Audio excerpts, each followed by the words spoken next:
How you doing today, guys? Welcome back to another day of 8th grade math. This is Mr. Gomez, your favorite teacher in the whole world. And today, we're going to talk about proportional relationships. Before we start, please subscribe, turn the notification bell on, check the links in the description. Other than that, let's get right into it. All right, so proportional relationships. We have an equation over here, and the equation is going to be y equals kx. Okay, this is... I also have a lot of videos about this on 7th grade math.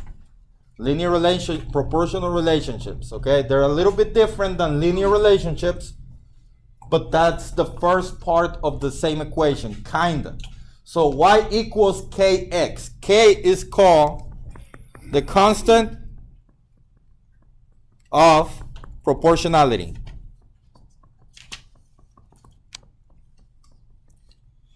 Which you can also kind of say that it's going to be the slope, okay? It's also the slope, which on the other equation will be the letter m, okay? The constant of proportionality is going to be the slope. So the only number, the only letter that we're going to put a value into in this equation is going to be k. The constant of proportionality. That's the only thing that we're going to put a value on. So let's look at this table right here with different scenarios. It says the equation y equals negative 2x. It says this is a proportional relationship because it doesn't have a y value. I mean a y-intercept. It doesn't have a y-intercept.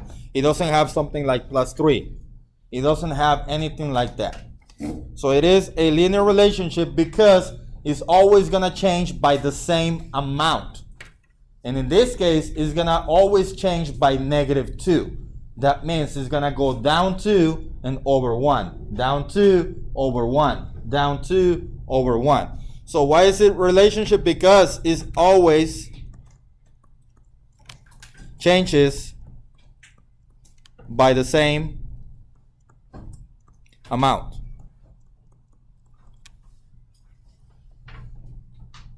Okay? Now, verbal description, it says a stockroom clerk earns $10 an hour. This is a proportional relationship because is he getting paid anything extra? Do you see anything that says and he also makes this much? No. No, he only gets, he works 1 hour, he gets paid how much? For 2 hours? 3 hours, it's always increasing by how much? 10. It always gonna make, every hour he makes is gonna make $10 more. This is a little more than minimum, I think. So this is linear proportional relationship because it's always gonna make the same amount per hour. Makes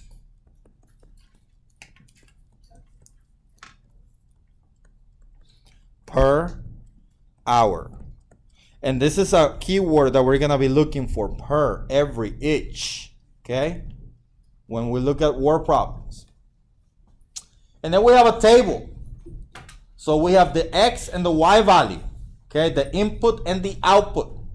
Something that you want to look for in the tables to know if it's going to be proportional or not. If you have a table and the value, if you have a 0x value and the y is also 0, that means where x is 0, y has to be 0. If you have 0, but for example, if you had 18 here instead of 0, then that will not be proportional. What does that mean? That means it will start at 8 and it would increase by whatever amount. So in this case, it is 0 because the y value where x equals 0 is also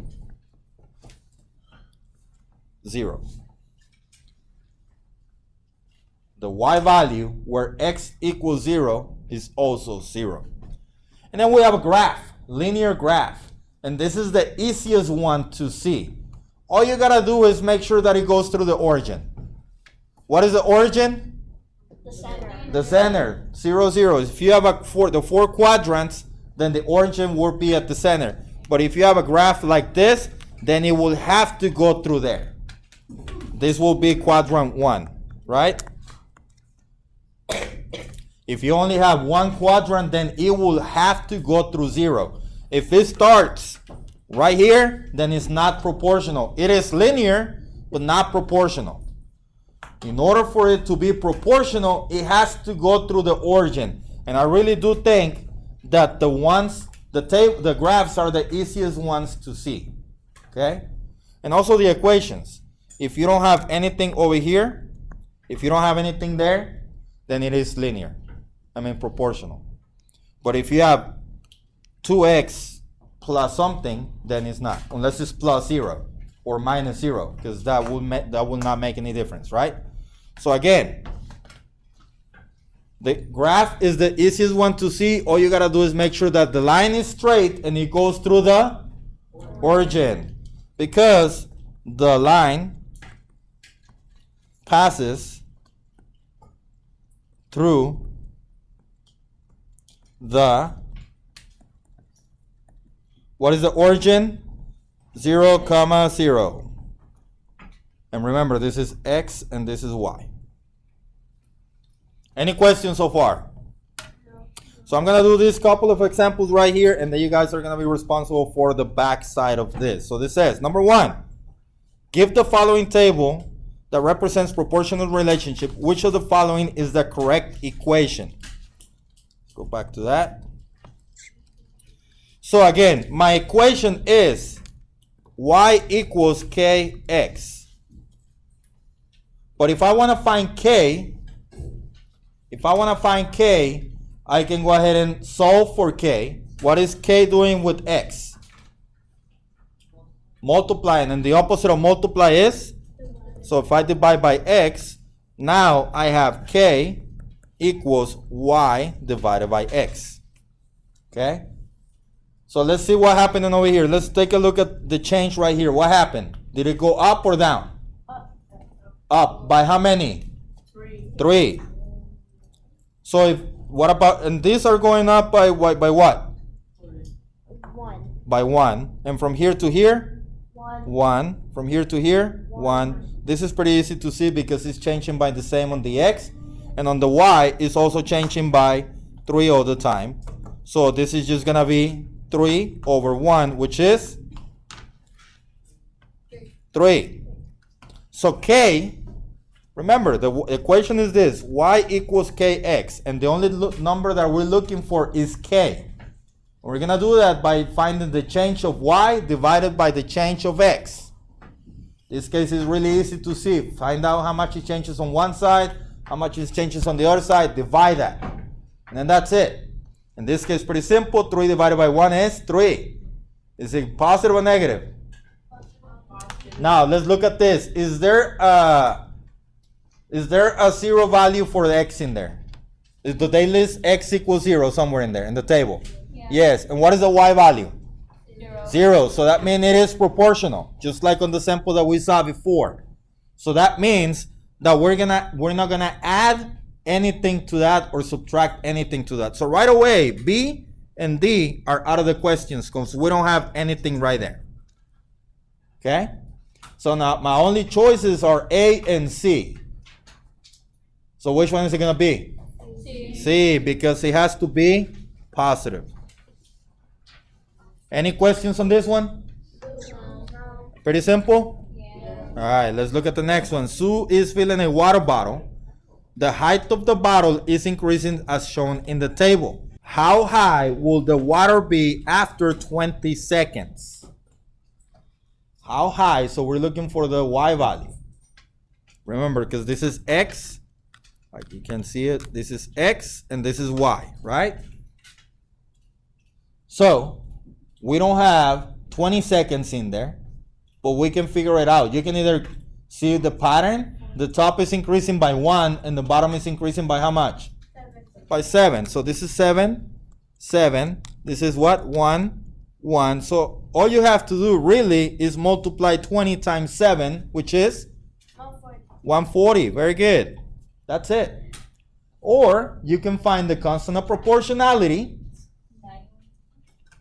k equals y divided by x, which in this case is just 7. So now you have the equation y equals 7x. And all we have to do is plug in this number here, right? So 7 times 20 is 140. You can do it by hand or you can do it by the equation. I suggest you get used to you doing the equation. Does anybody have any questions so far? Yes, sir. I was just gonna say for the first one, how it says 2 over 14. Uh-huh. All you had to do was times 20 by 10, which would make 14 on it. Yep. Oh, that's true. Yeah. This one, very good to see. So basically, if you multiply both of these by 10, right? This will be 20 and this will be 140. That's a proportion that we learned in 7th grade. Everything's been multiplied by 20. So that's pretty easy to see like that. If you can think like that, it's very, very good. But again, there's many different ways to do math. And I really hope that you take advantage of the one that you like the most. And if you still don't get that one, then we can work in a different way. Does anybody have any questions? If you have any questions, please leave them down in the comments below. I hope that you learned something today. If you did, give it a thumbs up. If you haven't subscribed, turn that notification bell on. And other than that, let's ride.